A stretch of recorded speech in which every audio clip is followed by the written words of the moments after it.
Chérie, où es-tu? Non. Elle m'a quitté. Je me suis réveillé dans une chambre d'hôtel à Stockholm, un texto qui m'a glacé le sang. LMO. Tu avais l'air si paisible en dormant pendant que je me faisais la malle. Fallait voir ta tête. Ça va être mythique. C'est tout? Pas d'explication, pas de mise en garde? Juste ce petit message suffisant et le fait que la femme que j'ai épousée s'est volatilisée. Je suis allongé dans ce lit d'hôtel, complètement stone, et la première chose que je remarque, c'est à quel point sa moitié du lit est froide. Comme si elle était partie depuis des heures. Sa valise n'est pas près du placard. Ses chaussures ne sont pas près de la porte. Cette petite bouteille de parfum à la lavande qu'elle emporte partout, celle qu'elle a depuis le début de notre relation? Disparue, elle aussi. Tout ce qui prouvait qu'elle avait été là s'est évaporé. Je crie son nom, pensant qu'elle est peut-être descendue prendre le petit déjeuner ou sortie sur le balcon. Juste le silence. Mes mains tremblent quand j'attrape le téléphone pour appeler la réception. Bonjour, ici David Cooper, chambre 418. Je voudrais savoir si ma femme, si Madison Harper a réglé sa note. La femme à l'autre bout du fil a cette voix neutre parfaitement entraînée qui rend tout encore pire. Oui, Monsieur Cooper, Mademoiselle Harper a réglé sa note à environ 2h45 ce matin. Elle a dit que vous aviez des arrangements de départ différents et elle a pris notre navette pour l'aéroport. Des arrangements de départ différents? Ça n'a aucun sens. Nous avons réservé ce voyage ensemble il y a 8 mois.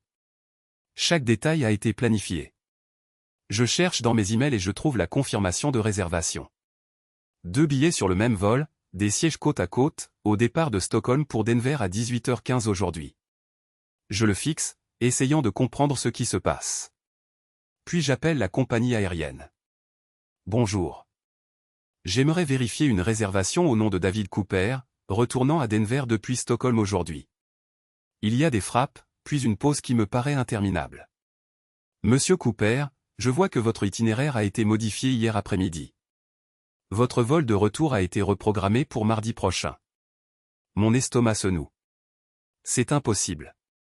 Je n'ai rien changé. Il doit y avoir une erreur. Encore des frappes. D'après nos dossiers, votre accompagnatrice, Mademoiselle Harper, nous a contactés pour modifier les 2 réservations. Elle est partie ce matin sur notre vol de 5h45 pour Chicago. Votre départ a été reporté à la semaine prochaine à sa demande express. La chambre commence à tourner. Elle a changé mon vol. Elle a quitté le pays pendant que je dormais. Elle m'a piégé ici exprès, elle l'a planifié, elle l'a fait, et maintenant elle prend ça à la rigolade. Je relis ce texto encore et encore. LMO, tu avais l'air si paisible en dormant pendant que je me faisais la malle. Fallait voir ta tête. Ça va être mythique. C'est ça, son au revoir? Pas de je suis désolé. Pas de il faut qu'on parle? Juste de la moquerie et elle est si contente d'elle. Comme si elle venait de réussir la blague du siècle. Elle pense vraiment que ça fera une anecdote amusante à raconter en soirée. Pendant ce temps, je suis assis ici avec l'impression qu'on m'a arraché les poumons. Le truc, c'est que j'aurais dû m'en douter.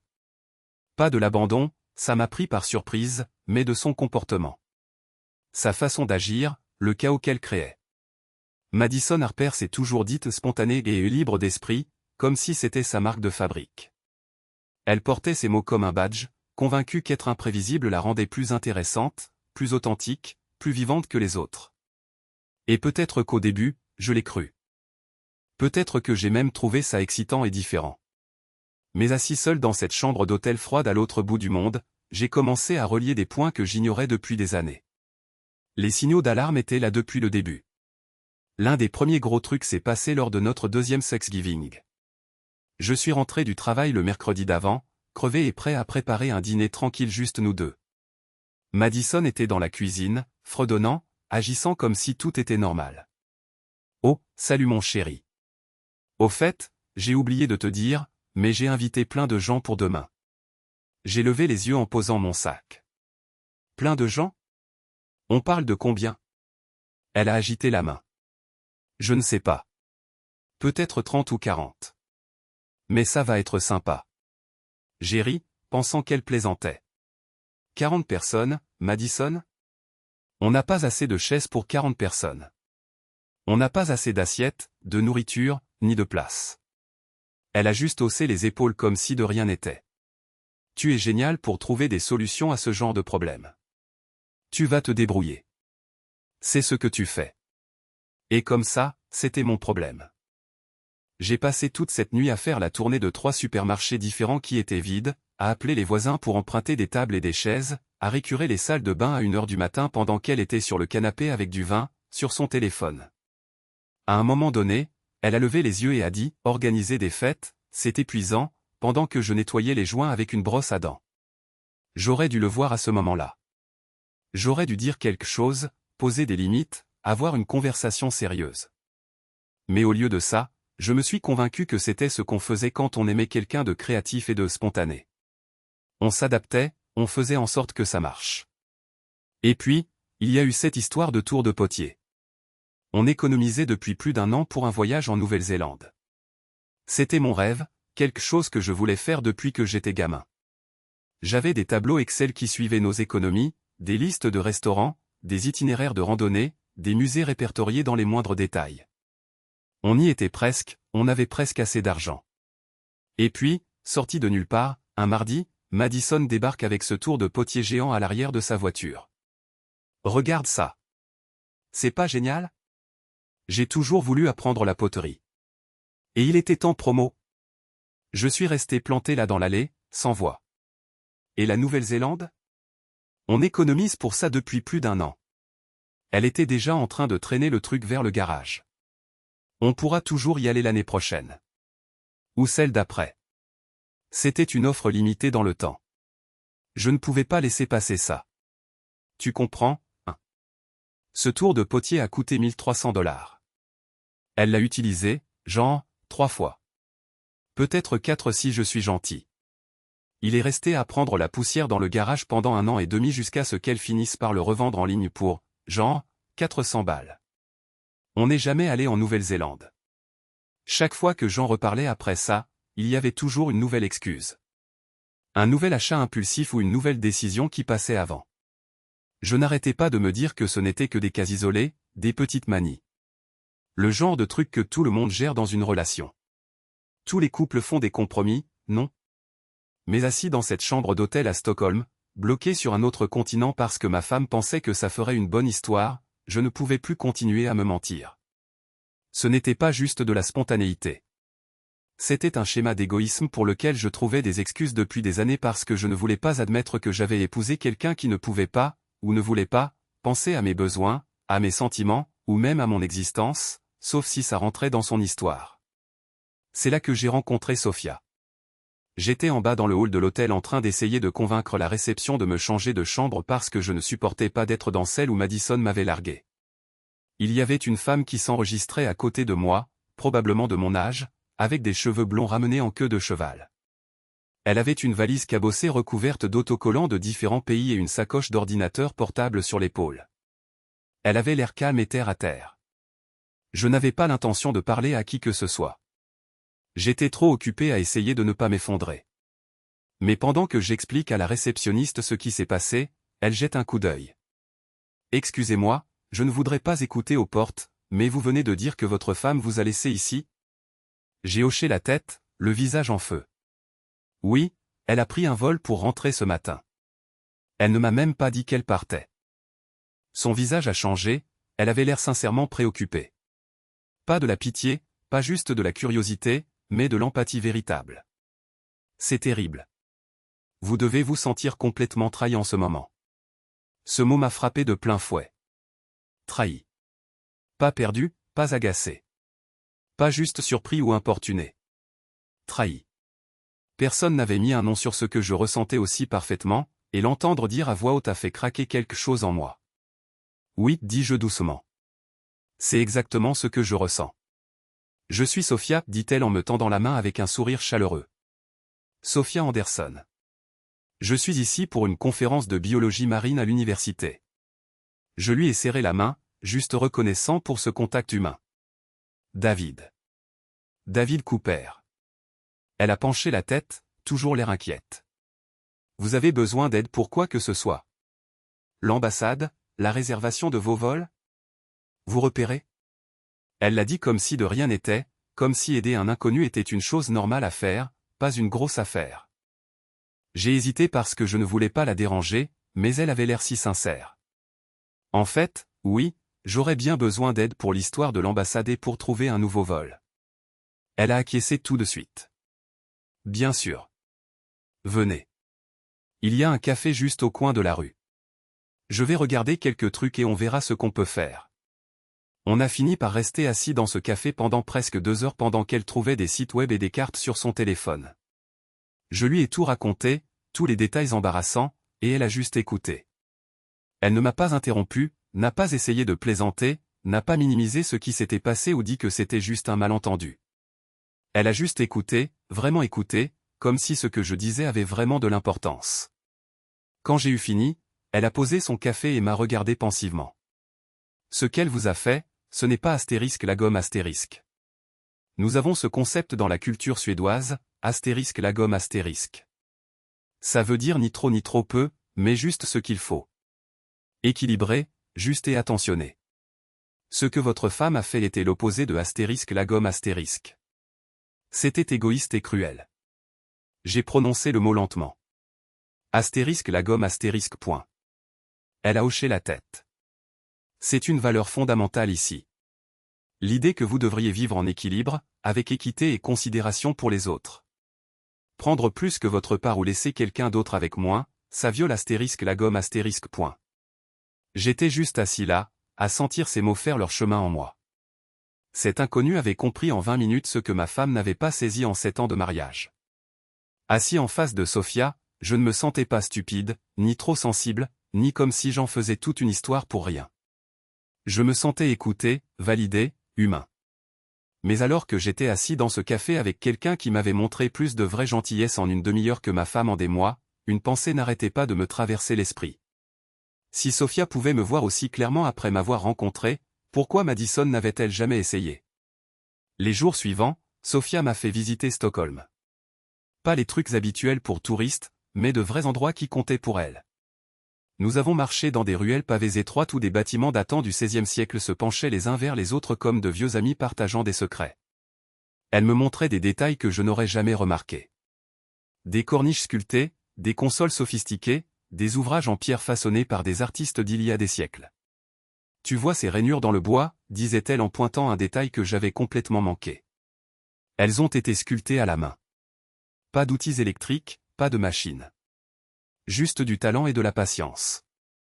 On se lançait dans de longues discussions sur l'architecture et le design, sur la façon dont la forme et la fonction travaillent ensemble, sur la façon dont les bâtiments doivent être beaux astérisques et astérisques utiles pour durer. Elle me posait de vraies questions, des bonnes, et écoutait réellement ce que je disais. Elle laissait le silence s'installer sans avoir besoin de remplir chaque seconde. Elle ne ramenait jamais tout à elle, ni n'essayait de surpasser mes histoires. Quelque part entre son histoire sur la librairie de son grand-père et ses explications sur les courants arctiques, quelque chose a juste fait tilt. C'était si facile. Avec Sophia, je ne jouais pas un rôle ou n'essayais pas d'être quelqu'un d'autre. Je ne me préparais pas à la prochaine crise, ne gérais les émotions de personne, ou ne marchais sur des œufs en attendant que son humeur change. J'étais juste moi, et c'était suffisant. Avec Madison, chaque jour était une performance. Si elle décidait d'organiser un dîner, j'achetais la nourriture, je nettoyais la maison, j'arrangeais tout et je m'assurais que tout se déroule sans accroc. Si elle prenait une décision folle qui semait le chaos, je nettoyais le bazar. Si elle appelait son éternel mélodrame spontanéité, alors astérisque j'étais astérisque rigide, ennuyeux et sans intérêt. Chaque fois que je ne l'applaudissais pas. Je me souviens de cette fois où elle a renversé un verre entier de vin rouge sur notre tout nouveau canapé crème lors d'une soirée qu'elle avait organisée sans me consulter. Elle s'en était juste moquée.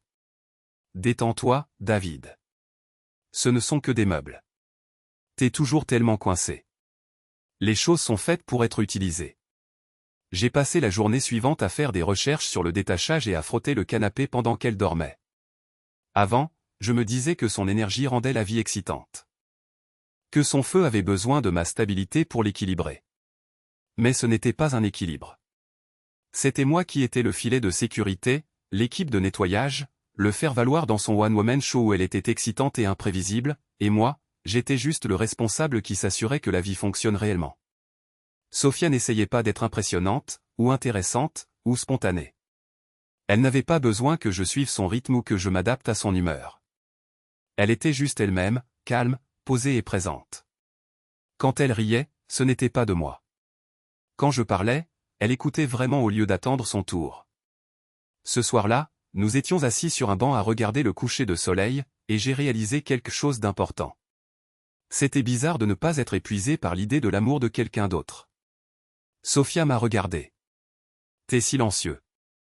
Qu'est-ce qui se passe dans ta tête? J'ai réfléchi à la façon de le dire. Je réalise juste que j'ai passé des années à nettoyer les dégâts de quelqu'un qui ne m'a jamais demandé si moi j'allais bien, et je suis juste fatigué. Elle n'a pas essayé de réparer ou de donner des conseils. Elle a juste posé son café et m'a regardé avec cette compréhension qui m'a fait me sentir vu. Assis là, j'ai su que quelque chose avait changé. Si c'était ça la connexion, à quoi ressemblait la proximité, alors dans quoi avais-je survécu pendant mon mariage? J'ai appelé Trevor ce soir-là. Il a répondu tout de suite. Putain, t'es vivant? Je t'envoie des textos depuis des heures. J'ai ri faiblement.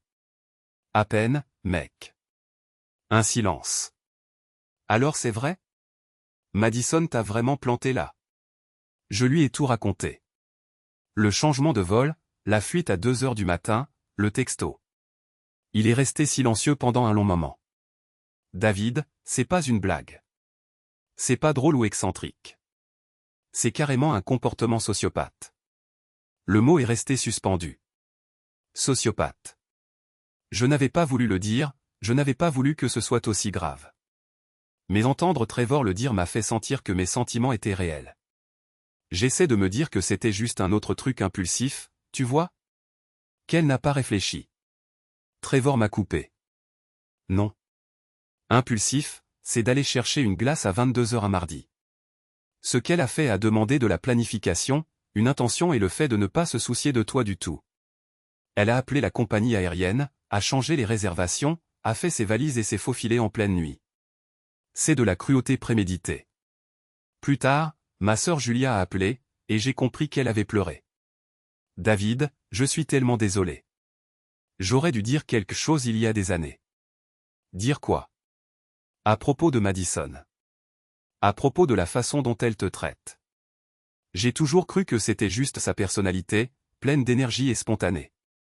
Mais ce qu'elle a fait à Stockholm? Ce n'est pas normal. On ne traite pas comme ça quelqu'un qu'on aime. Elle continuait et mon estomac se nouait. Tu te souviens comme elle semblait toujours avoir des contretemps quand j'essayais de venir te voir? Des trucs de boulot de dernière minute, des projets soudains, des raisons pour lesquelles ce n'était jamais le bon moment. J'ai repensé. Ouais, j'avais toujours pensé que c'était juste une question de timing. La voix de Julia s'est faite plus douce. Ce n'était pas une question de timing. J'ai commencé à voir un schéma. Chaque fois que je prévoyais de te voir, Madison avait soudain une crise ou quelque chose qui rendait les choses difficiles. Elle m'a même dit une fois, juste après la mort de papa, que j'apportais peut-être une énergie négative au truc de famille et que tu n'avais pas besoin de ça. J'ai senti ma mâchoire se contracter. Je me souvenais de cette conversation. Madison m'avait dit que Julia avait besoin d'espace pour faire son deuil et que sa présence était émotionnellement épuisante pour tout le monde. J'avais cru qu'elle était attentionnée et prévenante. Elle t'a isolé, dit Julia, la voix brisée. Elle t'a lentement coupé des gens qui tiennent à toi. Et je suis resté à regarder parce que je pensais que tu avais l'air heureux et je ne voulais pas foutre en l'air ton mariage. J'ai fermé les yeux, le poids de tout ça me tombant dessus. Les fêtes manquées, les appels tendus, la distance qui s'est creusée entre moi et tous ceux qui m'étaient proches avant Madison. Rien de tout ça n'était un accident. C'était planifié. Madison ne s'était pas seulement mise au centre de mon monde, elle avait soigneusement effacé tous les autres. Et assise là, à écouter ma sœur pleurer, j'ai réalisé quelque chose d'encore pire. Si elle était allée jusqu'à me couper de mon système de soutien, qu'est-ce qu'elle avait fait d'autre que je n'avais même pas remarqué? J'ai commencé à écrire des choses dans un carnet, en essayant de voir les schémas au lieu de juste des choses aléatoires. Madison a toujours tout gâché. Les plans, les horaires, les routines, les objectifs que je me fixais. Rien ne retenait son attention, sauf si elle pouvait rendre ça dramatique, chaotique ou imprévisible. Toute notre vie ensemble avait été une suite de rebondissements imprévisibles, et c'était toujours moi qui devais nous ramener à la normale. La Thanksgiving où elle a invité 40 personnes avec moins de 24 heures de préavis. Le tour de potier qui a englouti nos économies pour la Nouvelle-Zélande. La fois où elle nous a inscrits toutes les deux à un atelier de week-end à 4 heures de route, même si elle savait que j'avais des trucs de boulot, puis m'a accusé d'être coincé quand je n'ai pas pu simplement laisser tomber mon travail. J'ai baissé les yeux sur ce que j'avais écrit. Tout gâcher, ignorer, disparaître, répéter. C'était ça, le cycle. Ce voyage à Stockholm, c'était mon idée depuis le début. J'avais passé plus de 2 ans à économiser, à tout planifier dans les moindres détails. Les vols, les musées, les restaurants, les visites, les plans de secours en cas de pluie, tout ce que Madison avait dit. Elle avait adoré l'idée, avait dit qu'elle était super excitée de enfin le faire ensemble. Mais ensuite, dans les semaines qui ont précédé, elle a commencé à dire des trucs bizarres. Restons souples. Faisons de ce voyage un voyage inoubliable. Bousculons un peu les choses et soyons spontanés. Je pensais qu'elle voulait juste dire qu'on devait être ouvert aux trucs amusants, peut-être trouver un truc local sympa ou essayer un restaurant qu'on n'avait pas prévu. Je n'aurais jamais pensé qu'elle voulait dire disparaître à 2h45 du matin après avoir secrètement changé mon vol et m'avoir laissé dans un pays étranger. J'avais passé tellement d'années à essayer de la justifier, à trouver des excuses. Elle est juste impulsive, je me disais. Elle apporte de l'excitation dans ma vie. J'apporte le calme. On s'équilibre. Mais la vérité était bien plus laide que cette histoire que je m'étais inventée. Ce n'était pas de l'équilibre. C'était un énorme déséquilibre déguisé en passion. C'était de la négligence déguisée en créativité. Et c'était moi qui en payais le prix, à tous les niveaux. Elle appelle ça être aventureuse, ai-je murmuré, en tapotant mon stylo contre le carnet dans ce café. Mais c'est toujours moi qui fais les provisions, qui répare ces conneries, qui paie pour tout, qui gère les retombées et qui m'excuse auprès des gens qu'elle énerve. Les mots de Sophia me sont revenus. La gomme. Équilibre, justice, considération. Il n'y avait rien d'équilibré ou de juste dans mon mariage. Tout se passait comme elle le voulait, et je l'avais laissé faire. Pendant 7 ans, je m'étais faite plus petite et plus silencieuse juste pour maintenir la paix. J'avais renoncé à mes propres rêves pour soutenir les siens, et je m'étais dit que c'était ça, l'amour. Mais maintenant, assise ici à Stockholm avec une vraie lucidité pour la première fois depuis des années, je pouvais enfin le voir. Un jeu à sens unique où j'étais toujours le filet de sécurité, toujours le plan B, toujours celle qui ramassait les morceaux. Et j'en avais fini de jouer à ce jeu.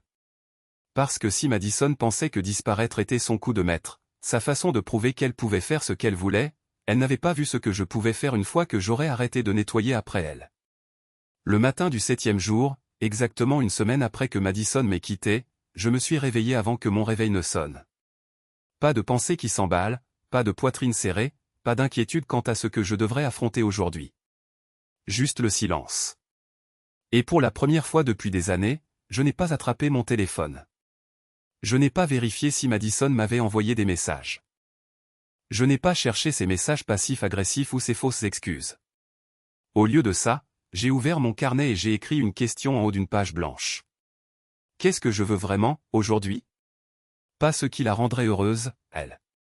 Pas quelle crise a besoin de mon attention tout de suite. Pas ce qui arrêtera une dispute ou maintiendra le calme. Juste cette simple question, qu'est-ce que je veux, moi? Quelques heures plus tard, je suis assis en face de Sophia dans un café près de l'eau. Le soleil du matin se reflète sur les bateaux dans le port. Tu as l'air différent, ce matin, dit-elle en mélangeant du miel dans son thé. Je souris. Un vrai sourire. J'ai décidé en me réveillant que j'en avais assez de passer mes journées à gérer les problèmes des autres. Elle hoche la tête, lentement. Ne demande pas de détails, attends juste. Et donc, dit-elle après un moment. Qu'est-ce que tu veux faire aujourd'hui? Je réfléchis une seconde. Emmène-moi quelque part qui compte pour toi. Pas un piège à touristes. Quelque part qui a vraiment une signification pour toi. Son visage s'illumine, une vraie excitation. Quelques heures plus tard, nous sommes sur un ferry en direction de Vaxholm, une petite île. Madison aurait trouvé ça ennuyeux, trop calme, que ça ne valait pas le coup. Mais j'avais l'impression de retrouver quelque chose que j'avais perdu. Des maisons pastel dans des ruelles étroites, des enfants qui jouent près des quais, l'air qui sent le sel et le pain. Sofia dit bonjour à des commerçants qui se souviennent d'elle, me montre la plage où sa grand-mère lui a appris à nager, me désigne la petite bibliothèque où elle a passé ses étés à lire. Je viens ici quand Stockholm devient trop étouffant, dit-elle, en mangeant une brioche à la cardamome d'une boulangerie qui est là depuis toujours.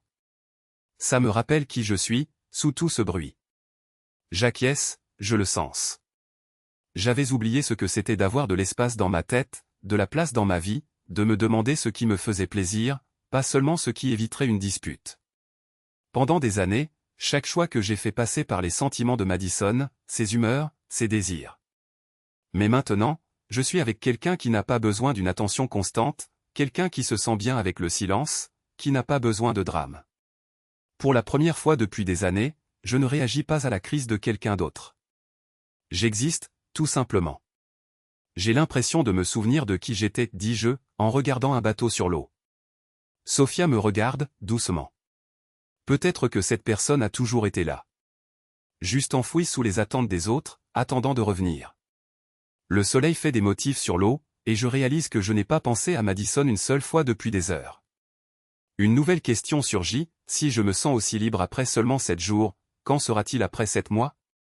Ce 7e matin, exactement une semaine après que Madison m'a laissé dans cet hôtel, je lui envoie un texto.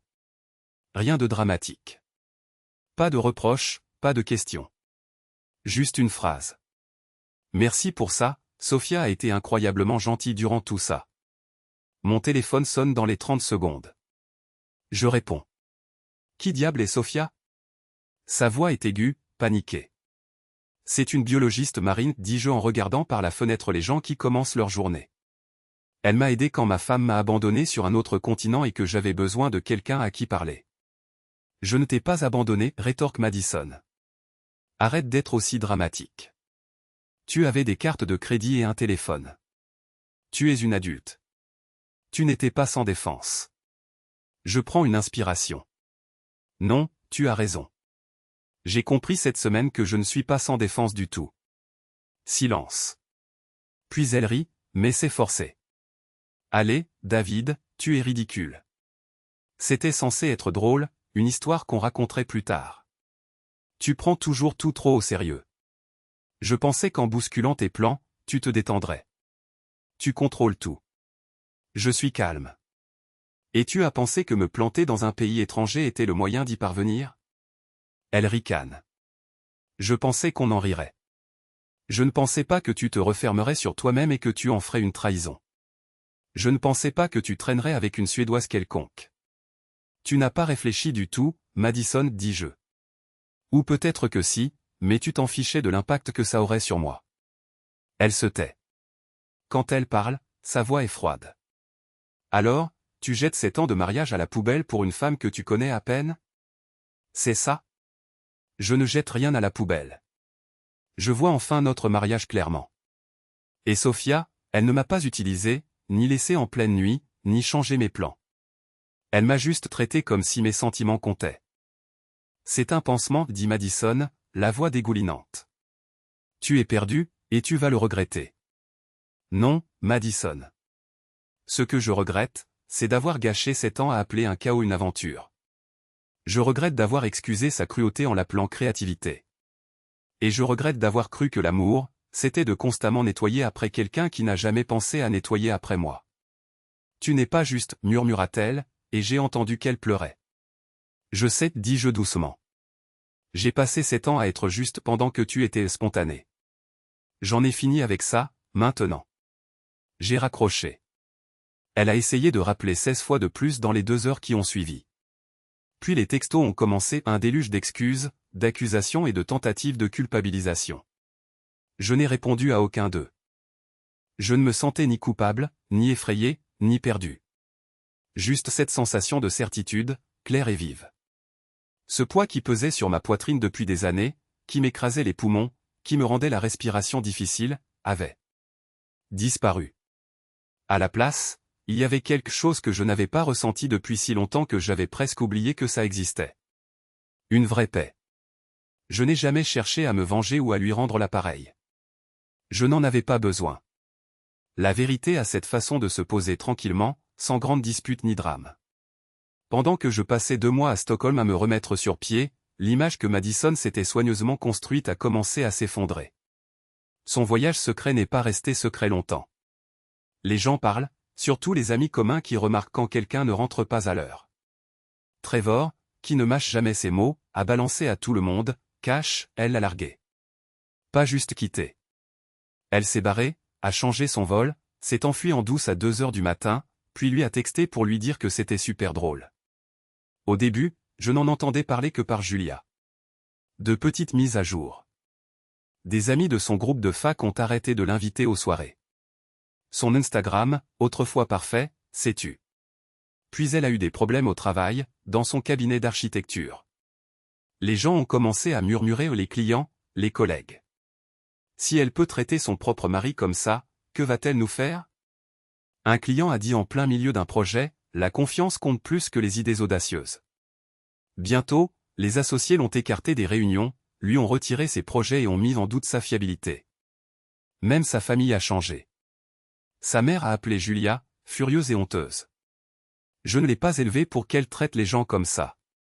Son frère cadet a avoué qu'il n'avait jamais vraiment compté sur elle pour respecter les plans, qu'il avait toujours des solutions de rechange au cas où. 3 semaines plus tard, Madison m'a rappelé.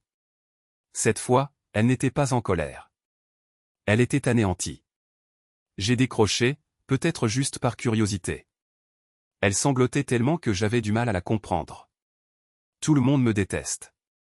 Julia ne répond pas, Trevor a tout dit. Mon patron doute de moi. Maman ne me parle plus. Mes amis sont partis. Elle s'effondrait, mais je n'en étais pas heureux pour autant, juste calme. J'ai demandé, tu t'attendais à quoi quand les gens découvriraient que tu as abandonné ton mari dans un hôtel à l'étranger et que tu as trouvé ça drôle? Elle n'a pas pu répondre, elle a juste pleuré plus fort. Je l'ai laissée pleurer jusqu'à ce qu'elle raccroche. Puis j'ai mis mon téléphone en silencieux et je suis sorti dans la nuit calme de Stockholm. La ville ne me devait rien. Et je ne lui devais rien non plus. La justice n'est pas toujours bruyante ou explosive. Parfois, c'est ce moment de calme où l'on réalise qu'on n'a pas besoin d'excuses pour être libre. Je suis resté en Suède bien plus longtemps que prévu. Ce qui avait commencé comme une crise s'est lentement transformé en guérison. Pas du jour au lendemain, mais petit à petit, comme Stockholm se révèle si on prend le temps de regarder. Sofia était la raison pour laquelle je suis resté, même si elle ne m'a jamais forcé. Un après-midi, elle a mentionné que son équipe de recherche avait besoin d'un ingénieur pour un projet de courte durée ou des travaux de structure sur un navire climatique qui se dirigeait vers l'Arctique.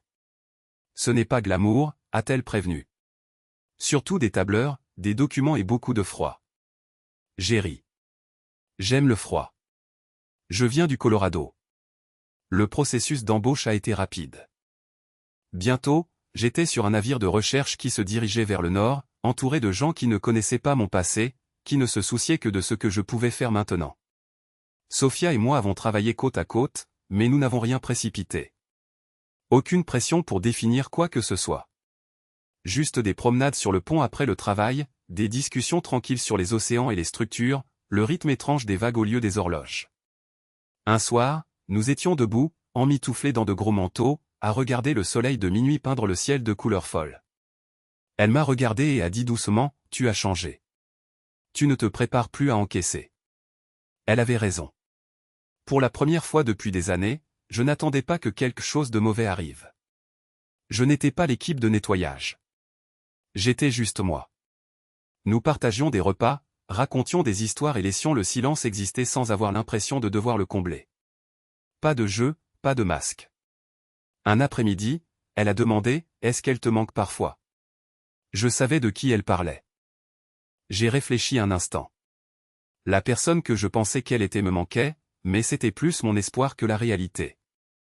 Sofia n'a pas insisté. Elle a juste hoché la tête. Certains jours, j'aidais son équipe avec l'équipement.